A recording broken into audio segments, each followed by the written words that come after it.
ಇವತ್ತು ಲೋಬೆ ಸಾಲನ್ ಹೇಗೆ ಮಾಡೋದಂತ ಹೇಳ್ಕೊಡ್ತೀನಿ. ಇದು 1 ಅವರ್ ನೆನೆಯೋಕೆ ಹಾಕ್ತಾಯಿದ್ದೀನಿ. ಇವಾಗ ಪಾತ್ರೆ ಬೆಳೆಯೋಕೆ ಹೋಗಬೇಕು. ಪಾತ್ರೆ ಬೆಳೆಯೋದಾದಮೇಲೆ ನುಗ್ಗೆಕಾಯಿ ಮರ ಇದೆ, ಅದು ತರಕಾರಿ ಹಾಕೋಣ ಅಂತ ಹೋದರೆ ತುಂಬ ಎತ್ತರವಾಗಿ ಬೆಳೆದ್ಬಿಟ್ಟಿದೆ. ಸೊ ಇದಾದಮೇಲೆ ನೆಂದಿರೋ ಲೋಬೆನ ನೀರಲ್ಲಿ ಹಾಕಿ ಬೇಯಕ್ಕೆ ಇಡ್ತಾಯಿದ್ದೀನಿ. ಅದಾದಮೇಲೆ ಮಸಾಲೆನ ರೆಡಿ ಮಾಡ್ಕೊಳ್ಳೋಣ. ಅದು ಬೆಳ್ಳುಳ್ಳಿ, ಈರುಳ್ಳಿ ಮತ್ತು ಕೊತ್ತಂಬರಿ ಸೊಪ್ಪು ಬೇಕು. 1 ಚಮಚ ಜೀರಿಗೆ ಪೌಡರ್ ಬೇಕು. ಇದು ನುಣ್ಣಗೆ ರುಬ್ಕೊಂಡು ಈ ಪೇಸ್ಟನ್ನು ಅದ್ರ ಒಳಗಡೆನೆ ಹಾಕ್ಬಿಡೋದು. ಒಗ್ಗರಣೆ ಲಾಸ್ಟಲ್ಲಿ ಕೊಡ್ತೀನಿ.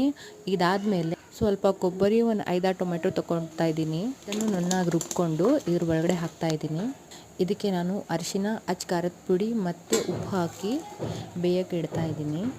ಹಲಸೆ ಹಣ್ಣಿನ ಅದು ಬೀಜಗಳು ಇದು ಹಾಕಿದ್ರೆ ಚೆನ್ನಾಗಿರುತ್ತೆ ಸಾರು. ನಾನು ಬದನೆಕಾಯಿನೂ ಹಾಕ್ತಾಯಿದ್ದೀನಿ. ಬೇಕಾದರೆ ನೀವು ಒಗ್ಗರಣೆ ಟೈಮಲ್ಲೂ ಹಾಕ್ಕೋಬೋದು. ಇವಾಗ 2 ವಿಷಲ್ ಆದಮೇಲೆ ಇದು ಬೆಂದಿರುತ್ತೆ. ಇವಾಗ ಒಗ್ಗರಣೆ ರೆಡಿ ಮಾಡ್ಕೊಳ್ಳೋಣ. ಒಗ್ಗರಣೆಗೆ ಬೆಳ್ಳುಳ್ಳಿ ಜಜ್ಜಿ, ಈರುಳ್ಳಿ ಮತ್ತು ಕರಿಬೇವನ್ನು ಹಾಕ್ತಾಯಿದ್ದೀನಿ.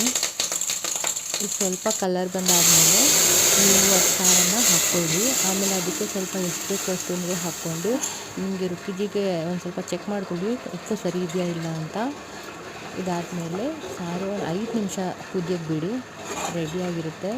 ಇದು ಅನ್ನಕ್ಕೂ ಚೆನ್ನಾಗಿರುತ್ತೆ ಮತ್ತು ಮುದ್ದೆ ಮಾಡಿದ್ರೆ ಇನ್ನೂ ಚೆನ್ನಾಗಿರುತ್ತೆ ನೋಡಿ.